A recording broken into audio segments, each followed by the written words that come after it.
Hello friends, this is Anu. Welcome to Excellence Coaching. तो कैसे हैं आप सब? आई होप कि अच्छे होंगे, अच्छे से आपकी तैयारी चल रही होगी।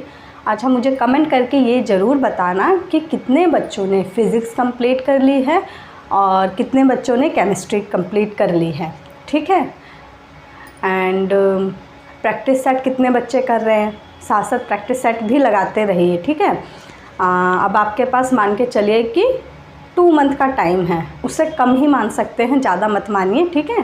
तो इतना टाइम मान के चलिए, और उससे अगर ज़्यादा टाइम मिलता है तो बहुत अच्छी बात है, आपकी और अच्छी प्रैक्टिस हो जाएगी।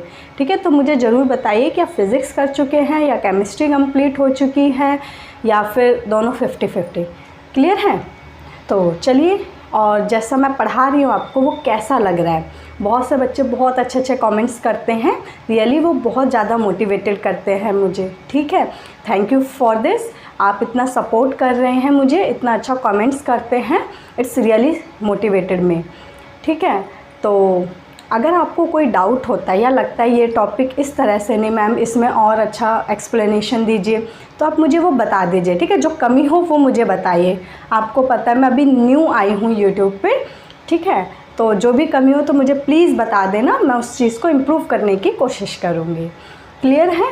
तो चलते हैं आज का नेक्स्ट टॉपिक। प्रीवियस क्लास में हमने क्या डिस्कस करा था? हमने डिस्कस किया था रेजोनेंस एंड मेसोमेरिक इफ़ेक्ट। बहुत ही इम्पॉर्टेंट है, उसमें बस इतना ही पढ़ना है और आपको बहुत ज़्यादा डिटेल में और डेप्थ में जाने की ज़रूरत नहीं है। देखो, हम जो पढ़ेंगे वो सिर्फ एग्ज़ाम पर्पस के हिसाब से पढ़ेंगे कि क्वेश्चन किस हिसाब से पूछे जा रहे हैं। जिस हिसाब से क्वेश्चन पूछे गए हैं मैं उसी हिसाब से पढ़ा रही हूँ, वरना ऑर्गेनिक बहुत डेप्थ में भी पढ़ा जा सकता है। अब आगे ऐसी बहुत सारी रिएक्शंस आएंगी या नेमिंग रिएक्शंस आएंगी जिसमें मैकेनिज़्म भी है। आप 11th-12th की बुक उठा के देखेंगे तो उसमें मैकेनिज़्म भी है, और हमें मैकेनिज़्म करने की क्या ज़रूरत है ना। हमें सिर्फ रिएक्शन पता होना चाहिए, वो कौन सी रिएक्शन है, कौन सा प्रोडक्ट बनेगा।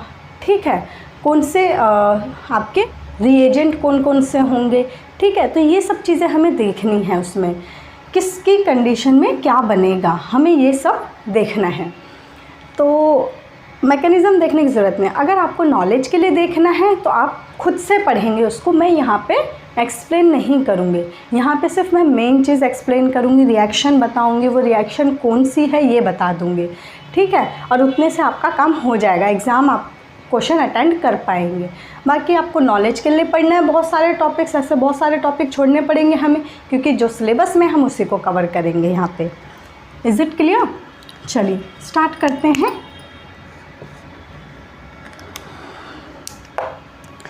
आज का टॉपिक है inductive effect, very important.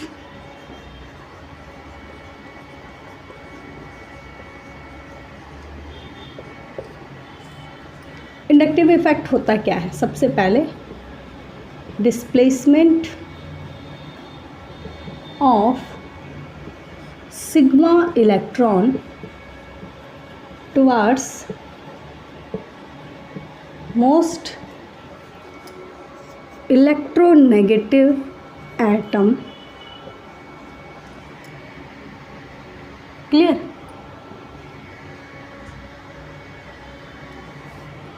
Electronegative atom of sigma bond. ठीक है। डिस्प्लेसमेंट होता है सिग्मा इलेक्ट्रॉन का किसकी तरफ? जो मोस्ट इलेक्ट्रोनेगेटिव एटम होता है उस। अब देखते हैं इंडक्टिव इफेक्ट। आप सभी को पता है इंडक्टिव इफेक्ट 2 टाइप्स के होते हैं। ठीक है। पॉजिटिव आई इफेक्ट और नेगेटिव आई इफेक्ट। पॉजिटिव कैसे होता है देखते हैं। ये कार्बन की चेन है, यहाँ कोई एक्स एटम है, इसकी जो इलेक्ट्रोनेगेटिविटी है एक्स की, वो कार्बन से क्या होगी? ज़्यादा होगी। इलेक्ट्रोनेगेटिविटी जो है एक्स की वो कार्बन से ज़्यादा होगी। जब इसकी इलेक्ट्रोनेगेटिविटी एक्स की कम मान लो पहले। ठीक है।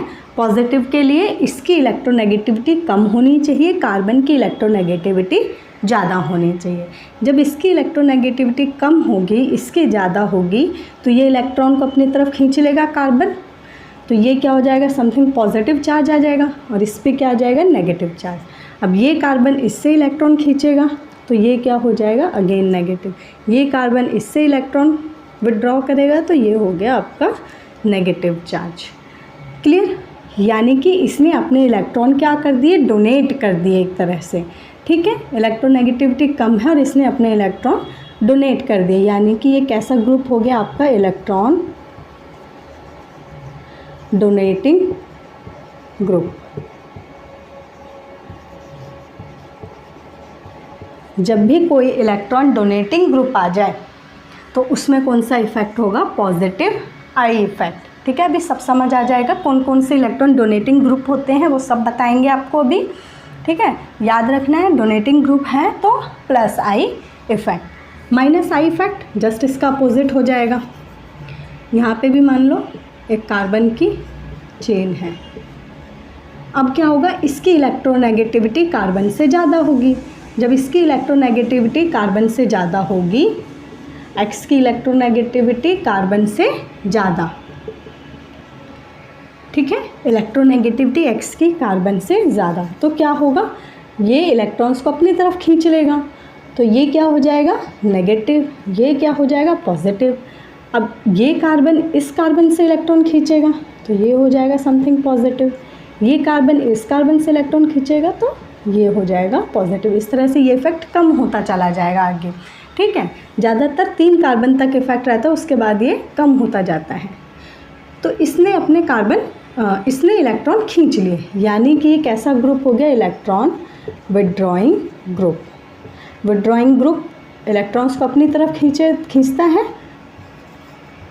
तो जहाँ पे भी इलेक्ट्रॉन विड्रॉइंग ग्रुप हो वहाँ पे आएगा माइनस आई इफेक्ट। ठीक है, डोनेटिंग प्लस आई, विड्रॉइंग माइनस आई, इनको याद रखना है, बहुत ही इंपॉर्टेंट टॉपिक है ये।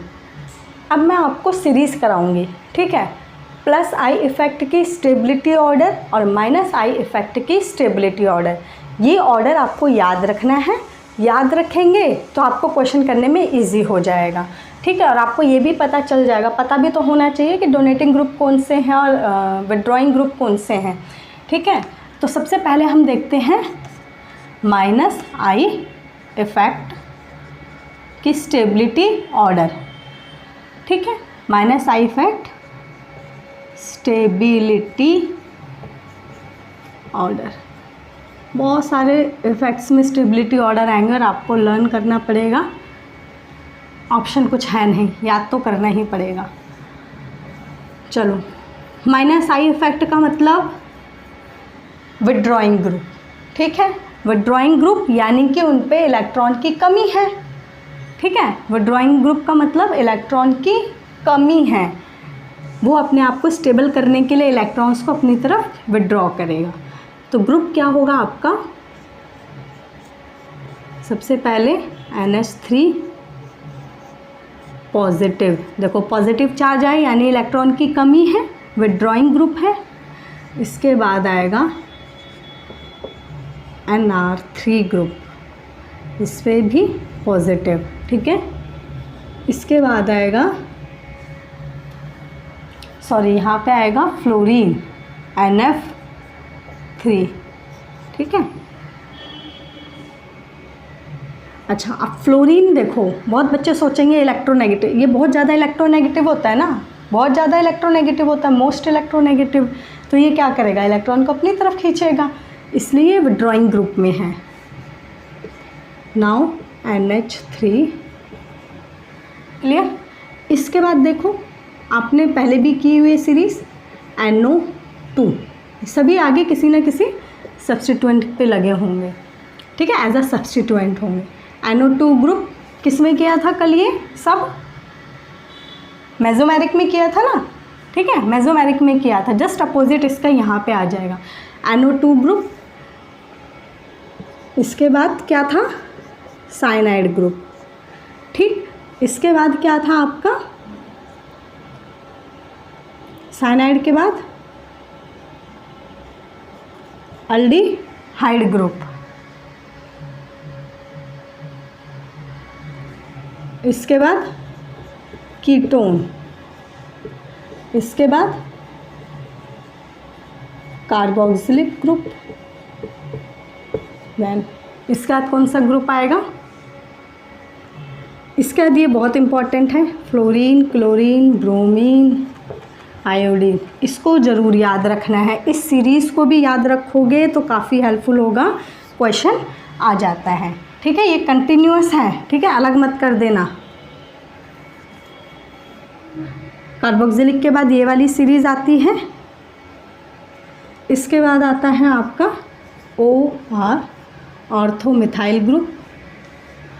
इसके बाद आता है अल्कोहल ग्रुप, ठीक है, अल्कोहल होता है। इसके बाद आता है आपका इथाइन, इथाइन या एसिटिलीन कहते हैं इसको, एसिटिलीन भी बोलेंगे। इसके बाद आएगा आपका NH2 ग्रुप, NH2 ग्रुप। इसके बाद आएगा बेंजीन रिंग, इस पे कोई अगर सब्स्टिट्यूएंट है तो वो। इसके बाद आएगा आपका डबल बॉन्ड वाला, ठीक है, सबसे वीक होगा आपका डबल बॉन्ड, सबसे कम स्टेबल हो। ऑलमोस्ट आपका क्वेश्चन पता कहाँ से आएगा, एक तो ये नाइट्रो से, साइनाइड से, और ये वाली सीरीज़ से। इस वाली सीरीज़ को देख के आपको एसिडिक ऑर्डर, स्टेबिलिटी ऑर्डर पता चलेगा। और आपका प्रीवियस ईयर में क्वेश्चन भी आया हुआ है एसिडिक ऑर्डर पे, ठीक है, तो इस चीज़ को याद रखना है। एक बार पढ़ेंगे तो काफ़ी कुछ कॉमन मिलता जाएगा और याद होता जाएगा, इतना भी टफ नहीं है। चलो नेक्स्ट देखते हैं plus I effect. Plus I effect में क्या सीरीज़ है, CH2 negative. Plus I effect कौन शो करेगा, जो डोनेट करेगा, यानी इस पे इलेक्ट्रॉन रिच स्पेसिस होंगे। इसके बाद NH माइनस ग्रुप, इसके बाद ऑक्सीजन माइनस ग्रुप, ठीक है। ये आ गए तो आगे, नहीं आए तो सबसे ज़्यादा क्या आता है आपका ये वाला CH3, CH3, CH3। बहुत बच्चों को पता होगा कि CH3 क्या है, डोनेटिंग ग्रुप है, ये इलेक्ट्रॉन्स को अपने डोनेट करेगा, ठीक है। तो सबसे ज़्यादा स्टेबल होता है आपका जो टर्शरी मिथाइल होता है, ठीक है। जो सबसे ज़्यादा डोनेटिंग ग्रुप होगा वो आपका होगा टर्शरी अल्काइल ग्रुप, ठीक है, क्योंकि 3 तरफ से ये मिथाइल ग्रुप इलेक्ट्रॉन को डोनेट करेगा। जब ये इलेक्ट्रॉन को डोनेट करेगा तो ये क्या हो जाएगा, स्टेबल, ठीक है। इसके बाद जब 2 मिथाइल ग्रुप लगे हों, ठीक है, 2 तरफ से डोनेट करेगा, यानी सेकेंडरी अल्काइल ग्रुप, ये टर्शरी अल्काइल ग्रुप। इसके बाद तो आपको समझ ही आ गया होगा, जब 1 मिथाइल ग्रुप लगा हो, बाकी 4 तरफ हाइड्रोजन, ठीक है, ये तो सब्स्टिट्यूएंट हो जाएगा यहाँ पे, 4 तरफ हाइड्रोजन, जब प्राइमरी मिथाइल अल्काइल ग्रुप। इसके बाद क्या होगा, सिंपली एक मिथाइल ग्रुप, ठीक है, सिंपली एक मिथाइल ग्रुप। तो इसमें भी आपको कौन सी सीरीज़ याद रखनी है सबसे ज़्यादा, tertiary, secondary and primary and methyl. Question यहीं से बन जाता है आपका, ठीक है, tertiary, secondary, primary and methyl. जब 3 मिथाइल ग्रुप हो तो वो ज़्यादा स्टेबल होगा compare to 2 methyl group, compare to 1 methyl group. जब कोई भी मिथाइल ग्रुप ना हो तो ये वाला। क्लियर है इतनी बात? इसमें बताना है आपको एसिडिक ऑर्डर, ठीक है, क्वेश्चन आते हैं आपके एसिडिक ऑर्डर पे। तो इनमें देखते हैं, एक चीज़ और याद रखनी है आपको, नोट डाउन कर लेंगे रूल को। जब आपका -I इफेक्ट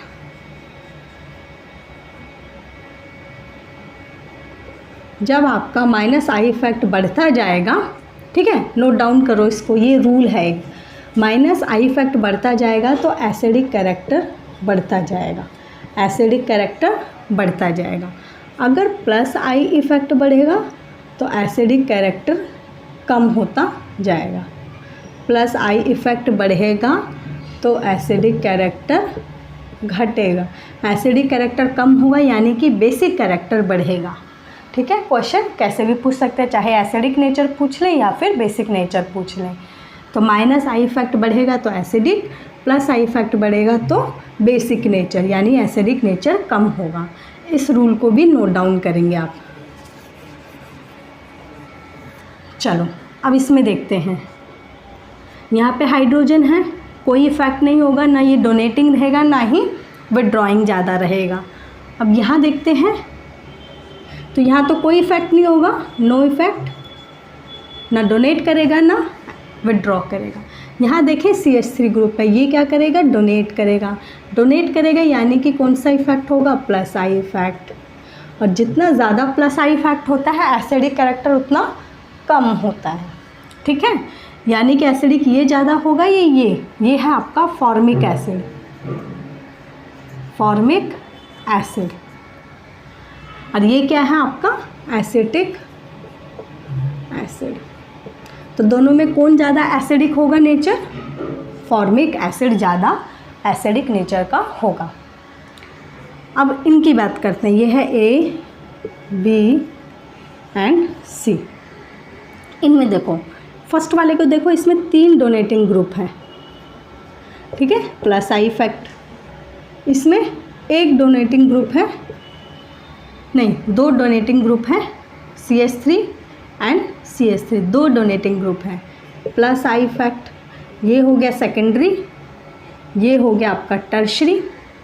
यहाँ पे क्या है, एक CH3 ग्रुप है, डोनेटिंग ग्रुप है, तो होगा तो तीनों में प्लस आई इफेक्ट, लेकिन ये हो गया आपका प्राइमरी। तो सबसे ज़्यादा एसिडिक कौन होगा, ठीक है। देखो सबसे ज़्यादा प्लस आई इफेक्ट तो इसमें होगा ना, टर्शरी में सबसे ज़्यादा प्लस आई इफेक्ट होता है, स्टेबिलिटी ऑर्डर अभी हमने देखा, तो ये सबसे कम एसिडिक होगा। फिर ये होगा, फिर ये होगा, तो सबसे ज़्यादा एसिडिक कौन होगा, C, फिर B और फिर A, क्योंकि जो A है वो स्ट्रांगली प्लस आई इफेक्ट दिखाएगा, ज़्यादा स्टेबल होगा, ठीक है, इसलिए वो कम एसिडिक होगा।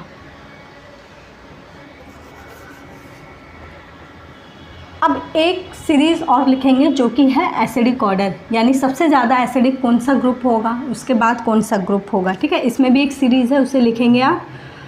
सबसे पहले होता है आपका सल्फोनिक ग्रुप, सबसे ज़्यादा स्ट्रांगली एसिड होगा सल्फोनिक ग्रुप। इसके बाद आता है आपका फॉर्मिक एसिड, ठीक है। इसके बाद आएगा आपका बेंजोइक एसिड। इसके बाद कोई अल्काइल के संग ग्रुप होगा जो बेंजोइक का, then carboxylic, alkyl carboxylic group. इसके बाद क्या आएगा आपका H2CO3 हाइड्रोजन कार्बोनेट। देन उसके बाद आपका आएगा फिनॉल ग्रुप। उसके बाद आएगा आपका H2O, फिनॉल H2O। उसके बाद आपका आएगा अल्कोहल। इसके बाद आएगा आपका CH triple bond ethylene, ethyne या फिर एसिटिलीन। इसके बाद आएगा आपका डबल बॉन्ड। इसके बाद आएगा आपका सिंगल बॉन्ड, ठीक है। ये होगा एसिडिक ऑर्डर। सबसे ज़्यादा acidic order sulphonic group, then carboxylic. Carboxylic का ध्यान रखना है, कार्बोक्सिलिक पे ही क्वेश्चन आ जाते हैं ज़्यादातर आपके, ठीक है। बाकी ये सब सीरीज़ याद रखेंगे, ज़्यादातर कार्बोक्सिलिक पे ही आपका एसिडिक नेचर पूछ लिया जाता है। अब देखिए इस क्वेश्चन को, इसमें आपको एसिडिक ऑर्डर बताना है कि सबसे ज़्यादा एसिडिक नेचर किसका होगा। देखो यहाँ पे है हाइड्रोजन, ना तो डोनेटिंग ना ही विड्रॉइंग। यहाँ पे देखेंगे CH3 ग्रुप। CH3 ग्रुप कैसा होता है, डोनेटिंग ग्रुप। यहाँ पे तो कोई इफेक्ट नहीं दिखेगा आपको, नो इफेक्ट। डोनेटिंग ग्रुप है तो plus I effect, CH3 plus I effect. COOH carboxylic group, ठीक है। कार्बोक्सिलिक कौन सा ग्रुप होता है, डोनेटिंग और विड्रॉइंग ग्रुप, यानी कि माइनस आई इफेक्ट। अल्कोहल कैसा होता है, विड्रॉइंग ग्रुप, क्योंकि इलेक्ट्रोनेगेटिविटी ज़्यादा होगी, इलेक्ट्रॉन को अपनी तरफ खींचेगा, तो ये हो गया आपका -I इफ़ेक्ट। ठीक है। अच्छा, -I इफ़ेक्ट जितना ज़्यादा बढ़ता जाएगा एसिडिक कैरेक्टर उतना बढ़ता जाएगा, और +I इफ़ेक्ट जितना बढ़ता जाएगा एसिडिक कैरेक्टर उतना कम होता जाएगा। तो सबसे कम एसिडिक नेचर तो इसी का होगा, बी ग्रुप का। ठीक है, बी का एसिडिक नेचर सबसे कम होगा क्योंकि इसमें +I इफ़ेक्ट है, ये बेसिक नेचर में होगा ज़्यादा। ठीक है, अब देखो ये -I इफ़ेक्ट और ये नो इफ़ेक्ट। अगर नो इफ़ेक्ट और -I इफ़ेक्ट की बात करें तो एसिडिक ज़्यादा कौन होगा? ज़्यादा एसिडिक कौन होगा? अब देखो कौन एसिडिक होगा, सबसे ज़्यादा एसिडिक होगा ए। ना तो इसमें डोनेटिंग है और ना ही कोई विड्रॉइंग ग्रुप है, तो सबसे ज़्यादा इफेक्ट एसिडिक नेचर का होगा ए। अब बचे ये दोनों, तो इन दोनों की देखो आपने सीरीज़ की थी, एसिडिक नेचर वाली सीरीज़ की थी, उसमें सबसे पहले क्या आ रहा है? कार्बोक्सिलिक आ रहा है, बाद में OH ग्रुप आ रहा है, तो C एंड D, ACDB। देखिए अब ये क्वेश्चन, इसमें देखो HCOH में नो इफेक्ट, यहाँ पे क्या है CH3 एक डोनेटिंग ग्रुप है तो ये देगा +I इफेक्ट। यहाँ क्लोरीन है, क्लोरीन क्या होता है? विड्रॉइंग ग्रुप होता है, इलेक्ट्रोनेगेटिविटी ज़्यादा होती है तो विड्रॉइंग ग्रुप, यानी कि -I इफेक्ट। ठीक है, सबसे ज़्यादा इफेक्ट एसिडिक नेचर होगा जिस पर कोई इफेक्ट नहीं है, तो ए वाला सबसे ज़्यादा होगा। इसके बाद एसिडिक कौन होगा? +I और -I वाला ज़्यादा एसिडिक होगा, क्योंकि जितना ज़्यादा -I उतना ज़्यादा एसिडिक नेचर। इसके बाद बी जो है पॉजिटिव वाला, आई इफेक्ट सबसे कम एसिडिक होगा। क्लियर है? आई होप कि आपको समझ आएगा, बहुत मुश्किल नहीं है। एक बार जब आपको सीरीज़ याद हो जाएगी, कॉन्सेप्ट समझ आ जाएगा तो क्वेश्चन हो जाएंगे। इसी टाइप का क्वेश्चन है, प्रीवियस में देखना 1-2 क्वेश्चन एसिडिक कैरेक्टर के पूछे गए हैं, एसिडिक ऑर्डर में अरेंज करने का। तो ठीक है, इसी सीरीज़ को ध्यान में रख के उसको सॉल्व करने की कोशिश करना। नेक्स्ट टॉपिक देखते हैं, हाइपर कॉन्जुगेशन। बहुत ही इम्पोर्टेंट और बहुत इजी भी है। हाइपर कॉन्जुगेशन,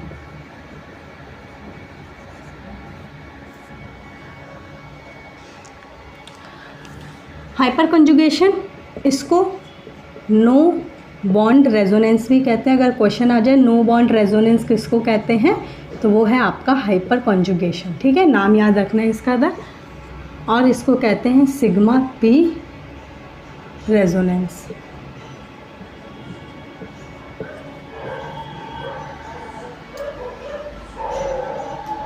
क्लियर है? तो ये 2 नाम इसके याद रखने हैं हाइपर कॉन्जुगेशन के। हाइपर कॉन्जुगेशन मेनली किस किस में होता है आपका? कार्बोकटायन में होता है, और किस में होगा आपका? फ्री रेडिकल्स में होगा। ये सब हम पढ़ेंगे बाद में। इसके बाद अब नेक्स्ट टॉपिक यही है आपके, कार्बोकटायन, फ्री रेडिकल, ये सब। अल्कीन में होगा एंड कार्बेनियन में होगा, कार्बो एनायन में होगा। इसमें ना के बराबर होता है। ठीक है, ना के बराबर ही होता है, तो मेनली हमें इन तीनों में हाइपर कॉन्जुगेशन देखना है। क्लियर है इतनी बात?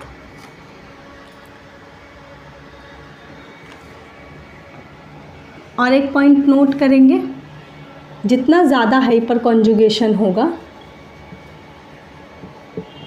हमें सारी बात स्टेबिलिटी की करनी है। जितना ज़्यादा हाइपर कॉन्जुगेशन होगा स्टेबिलिटी उतनी ज़्यादा होगी।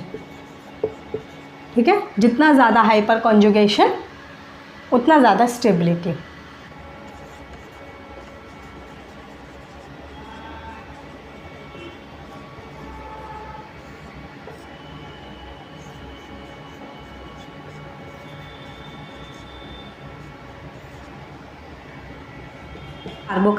कार्बोकटायन में हाइपर कॉन्जुगेशन कैसे पता करेंगे आप? तो ये है आपका स्टेबिलिटी निकालना है, स्टेबल कौन होगा ज़्यादा। ठीक है, तो हाइपर कॉन्जुगेशन का एक सिंपल सा रूल है, सिंपल सा रूल कि आपको अल्फ़ा हाइड्रोजन देखने हैं। जितने ज़्यादा अल्फ़ा हाइड्रोजन उतनी ज़्यादा स्टेबिलिटी। क्लियर? अब अल्फ़ा हाइड्रोजन देखेंगे कैसे। देखो ये जो पॉजिटिव चार्ज है ना, इसके जस्ट एडजेसेंट में, जस्ट बगल में पॉजिटिव चार्ज हो तो इसके जस्ट बगल में जो कार्बन है वो अल्फ़ा कार्बन होगा, ये अल्फ़ा कार्बन है, और इसके साथ जो हाइड्रोजन है वो अल्फ़ा हाइड्रोजन है। क्लियर हुई इतनी बात। पॉजिटिव चार्ज के जस्ट बगल में, उसके बाद नहीं देखना, उसके जस्ट बगल में देखना है आपको, जो कार्बन है वो अल्फ़ा कार्बन, जो हाइड्रोजन है वो अल्फ़ा हाइड्रोजन। तो इसमें कितने अल्फ़ा हाइड्रोजन हैं? 3 हैं, 3 अल्फ़ा हाइड्रोजन। इसकी बात करें कार्बोकटायन की, मिथाइल कार्बोकटायन, तो इसमें 0 अल्फ़ा हाइड्रोजन। तो ज़्यादा स्टेबल कौन हुआ? ये वाला इथाइल कार्बोकटायन ज़्यादा स्टेबल हुआ। क्लियर है, इथाइल कार्बोकटायन ज़्यादा स्टेबल हुआ। अब इसमें देखते हैं, इसमें हैं A, B, C and D। चलो क्या देखना है हमें? Simply alpha hydrogen. Hyper conjugation देखने के लिए हमें अल्फ़ा हाइड्रोजन देखना है, ठीक है। तो इसमें देखो CH3 प्लस मिथाइल कार्बोकटायन, इसमें 0 अल्फ़ा हाइड्रोजन। इसमें देखेंगे पॉजिटिव चार्ज के जस्ट बगल में, ठीक है, कार्बोकटायन के जस्ट बगल में अल्फ़ा कार्बन, इसके साथ लगा अल्फ़ा हाइड्रोजन, यानी 3 अल्फ़ा हाइड्रोजन। सी में देखें ये पॉजिटिव चार्ज, इसके जस्ट बगल में ये कार्बन भी है, ये कार्बन भी है, 3 अल्फ़ा हाइड्रोजन इस पे, 3 अल्फ़ा हाइड्रोजन इस पे, यानी 6 अल्फ़ा हाइड्रोजन। इस पे देखें पॉजिटिव चार्ज के साथ ये तीनों ही हैं, यानी तीनों ही अल्फ़ा हाइड्रोजन है, यानी कि 9 अल्फ़ा हाइड्रोजन। तो सबसे ज़्यादा अल्फ़ा हाइड्रोजन किसके पास है? इसके पास। तो ये सबसे ज़्यादा स्टेबल होगा, यानी डी सबसे ज़्यादा स्टेबल होगा, देन सी, देन बी, देन ए, क्योंकि ए में 0 अल्फ़ा हाइड्रोजन है। क्लियर है, इजी है। हाइपर कॉन्जुगेशन निकालना बहुत इजी है, ठीक है। सिर्फ अल्फ़ा हाइड्रोजन देख के आप बता सकते हैं कि हाइपर कॉन्जुगेशन हो रहा है और किस में सबसे ज़्यादा हाइपर कॉन्जुगेशन हो रहा है, ठीक है। सबसे ज़्यादा हाइपर कॉन्जुगेशन इसमें होगा। और नो बॉन्ड इसलिए कहते हैं, क्या होता है कि एक एक बॉन्ड टूटता है, ठीक है, तो वहाँ पे कोई बॉन्ड नहीं रह जाता। अब उसका मैकेनिज़्म पूरा नहीं करेंगे, हाँ, क्योंकि इतना टाइम ही नहीं है। चलिए अब फ्री रेडिकल का केस देखते हैं। फ्री रेडिकल में भी आपको क्या करना है? Simply alpha hydrogen. Alpha hydrogen अब इसमें किस में देखेंगे? जहाँ पे फ्री रेडिकल है उसके जस्ट बगल में। यहाँ फ्री रेडिकल है, यहाँ पे कोई भी अल्फ़ा हाइड्रोजन नहीं है।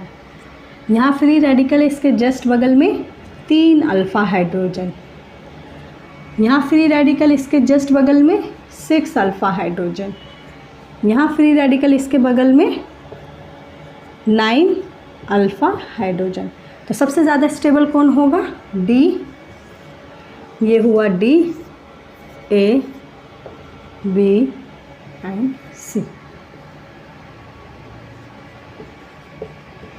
ठीक है। तो ये ऑर्डर होगा, जितने ज़्यादा अल्फ़ा हाइड्रोजन उतनी ज़्यादा स्टेबिलिटी, उतने ज़्यादा हाइपर कॉन्जुगेशन। क्लियर है। चलिए अब अल्कीन में देखते हैं हाइपर कॉन्जुगेशन। ये हो गया ए, बी एंड सी। अब इसमें भी क्या देखेंगे हम? डबल बॉन्ड के जस्ट बगल में, डबल बॉन्ड है इस कार्बन पे, इसके जस्ट बगल में क्या है आपका? Alpha carbon and alpha hydrogen, ठीक है। इसके भी जस्ट बगल में ये भी है, तो यहाँ पे 3 अल्फ़ा हाइड्रोजन, 3 अल्फ़ा हाइड्रोजन, यानी कि टोटल 6 अल्फ़ा हाइड्रोजन। यहाँ देखें कार्बन के डबल बॉन्ड के जस्ट बगल में ये वाला कार्बन, कार्बन डबल बॉन्ड के जस्ट बगल में ये, यहाँ पे कितने हुए? 6 अल्फ़ा हाइड्रोजन। यहाँ की बात करें 3 alpha hydrogen, 3 alpha hydrogen, just बगल में है, ध्यान रखना है, ठीक है। ऐसे कहीं का भी काउंट नहीं करना, जस्ट बगल का। तो ये तो तीनों में ही अल्फ़ा हाइड्रोजन सेम है। तो एक चीज़ याद रखनी है, सबसे पहले तो आप देखो, इसको देखो, ये क्या है? सिस है, ठीक है, सिस ब्यूटीन है और ये ट्रांस ब्यूटीन है। तो हमेशा जो ट्रांस होता है वो ज़्यादा स्टेबल होता है कंपेयर टू सिस। क्लियर है। जो ट्रांस होता है वो सिस के कंपेयर ज़्यादा स्टेबल होता है, यानी ये वाला ग्रुप इसके कंपेयर तो ज़्यादा स्टेबल है, ठीक है, ये वाला ग्रुप इससे ज़्यादा स्टेबल। लेकिन अगर हम बात इसकी करें तो ये ज़्यादा स्टेबल होगा। सबसे ज़्यादा स्टेबल कौन होगा? ये। इससे भी ज़्यादा स्टेबल ये। तो एक चीज़ नोट डाउन कर लो, एक ही कार्बन पे जब ज़्यादा अल्फ़ा हाइड्रोजन हो, एक ही कार्बन पे नोट डाउन कर लो, एक ही कार्बन पे जब ज़्यादा अल्फ़ा हाइड्रोजन जुड़े हों तो वो ज़्यादा स्टेबल होता है। ठीक है, एक ही कार्बन पे जब ज़्यादा अल्फ़ा हाइड्रोजन लगे हों, ये एक ही कार्बन पे है ना 6, यहाँ पे भी 6 है, लेकिन ये 2 अलग अलग कार्बन पे है, 3 यहाँ 3 यहाँ, तो ये इसके कंपेयर कम स्टेबल है। क्लियर है? तो सबसे ज़्यादा स्टेबल क्या हुआ? ए। उसके बाद तो ट्रांस आएगा यानी कि सी। उसके बाद सबसे कम स्टेबल हो गया सिस वाला यानी कि B. Is it clear? Cis और ट्रांस की बात करें तो ट्रांस ज़्यादा स्टेबल होगा, लेकिन हमें ये देखना है कि एक ही कार्बन पे है या 2 डिफरेंट कार्बन पे अल्फ़ा हाइड्रोजन है। तो एक ही कार्बन पे जब ज़्यादा है तो वो ज़्यादा स्टेबल होगा। क्लियर है इतना? अल्कीन में भी एक सीरीज़ है, ठीक है, उस सीरीज़ को भी लिख लो। सबसे ज़्यादा स्टेबल कौन सा होगा? देखो, सबसे ज़्यादा स्टेबल होगा जब सबसे ज़्यादा अल्फ़ा हाइड्रोजन होंगे। ठीक है, सबसे ज़्यादा अल्फ़ा हाइड्रोजन तो इसी केस में होंगे, इसी केस में होंगे ना, जब डबल बॉन्ड से अटैच अल्फ़ा हाइड्रोजन हो, अल्फ़ा हाइड्रोजन हो। तो मैक्सिमम इतना ही हो सकता है, इसके आगे चाहे कितने भी कार्बन हाइड्रोजन की सीरीज़ लगी हो वो अल्फ़ा हाइड्रोजन नहीं होंगे। ठीक है, इसके आगे चाहे कितनी ही सीरीज़ लंबी हो वो अल्फ़ा हाइड्रोजन नहीं होंगे। जो जस्ट बगल में है वही अल्फ़ा कार्बन और वही अल्फ़ा हाइड्रोजन होगा। Is it clear? तो इसमें देखो 3, 6, 9 और 12, कितने अल्फ़ा हाइड्रोजन? 12। तो सबसे ज़्यादा स्टेबल ये हुआ। इसके बाद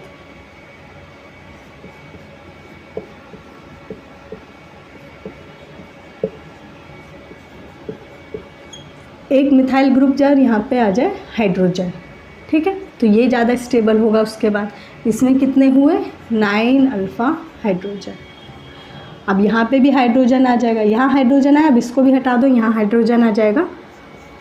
याद रखने का तरीका बता रही हूँ। यहाँ पे भी हाइड्रोजन आ गया, यहाँ लगा दो दोनों CH3 ग्रुप। यहाँ कितने अल्फ़ा हाइड्रोजन? 6 alpha hydrogen. अब क्या ये भी अल्फ़ा हाइड्रोजन काउंट होंगे? नहीं, क्योंकि कार्बन से अटैच जो हाइड्रोजन होता है वो अल्फ़ा हाइड्रोजन होता है। यहाँ तो कार्बन है ही नहीं ना, ये कार्बन तो डबल बॉन्ड से, इसके जस्ट एडजस्ट बगल में कार्बन होना चाहिए, उससे जुड़ा हाइड्रोजन अल्फ़ा हाइड्रोजन होता है। तो यहाँ कार्बन नहीं है तो ये हाइड्रोजन भी अल्फ़ा हाइड्रोजन नहीं है, ये वाले हाइड्रोजन अल्फ़ा हाइड्रोजन है। इसके बाद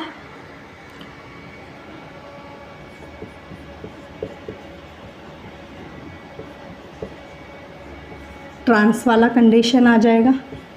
ये कौन सा होता है? ट्रांस ब्यूटी। ठीक है, ट्रांस ब्यूटी ये आ गया। अब इसके बाद कौन सा ग्रुप आएगा? CH3, यहाँ पे भी CH3, यहाँ दोनों हाइड्रोजन। ठीक है, ये वाला ग्रुप स्टेबल। ठीक है, ये ज़्यादा स्टेबल होगा। इसके बाद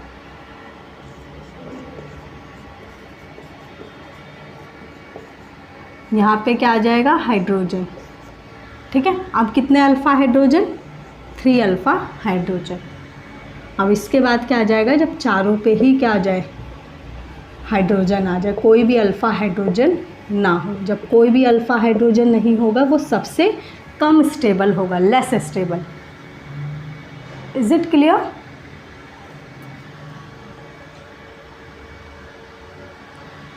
यहाँ पे क्या आएगा? 0 alpha hydrogen.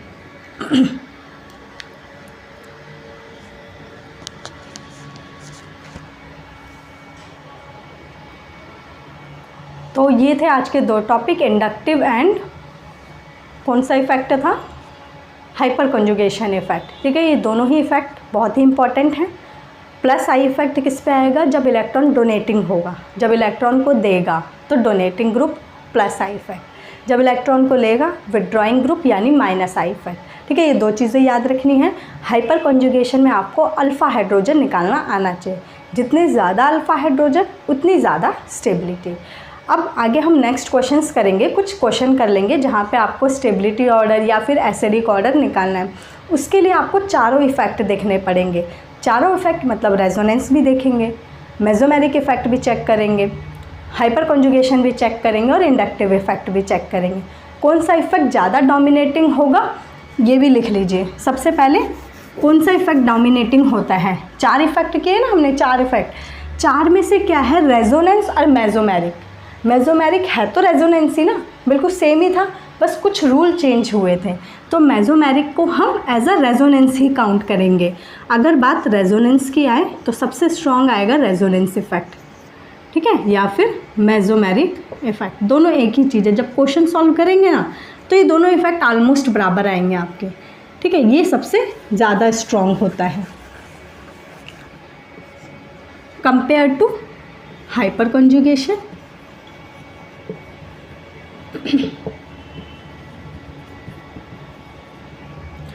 Compare to inductive effect. सबसे वीक जो होता है वो इंडक्टिव इफेक्ट होता है, ठीक है।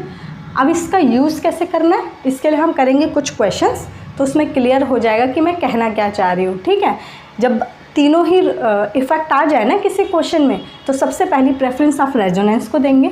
जब वो फेल हो जाए तो आप हाइपर कॉन्जुगेशन को दें, वो भी फेल हो जाएगा तो आप इंडक्टिव इफेक्ट को इम्पोर्टेंस देंगे, प्रेफर करेंगे, ठीक है। वो क्वेश्चन के क्लियर कर दूंगी मैं क्वेश्चन के थ्रू।